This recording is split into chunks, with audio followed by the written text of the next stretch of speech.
قائد اعظم نے فرمایا، اسلام عمل کا نام ہے۔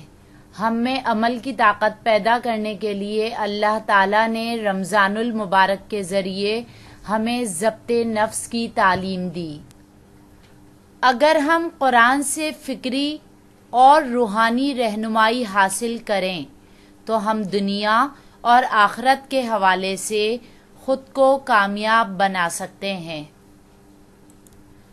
اگر کوئی ایسا وقت آ جائے کہ پاکستان کی حفاظت کے لیے جنگ لڑنی پڑے تو کسی صورت میں ہتھیار نہ ڈالیں اور پہاڑوں میں، جنگلوں میں، میدانوں میں اور دریاؤں میں جنگ جاری رکھیں۔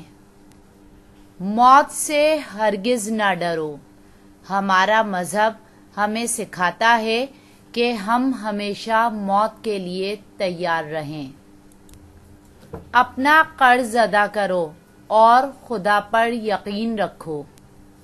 ہم اسلامی برادری کے ارکان ہیں جس میں تمام مسلمان اپنے حقوق، عظمت اور عزت نفس کے لحاظ سے برابر ہیں۔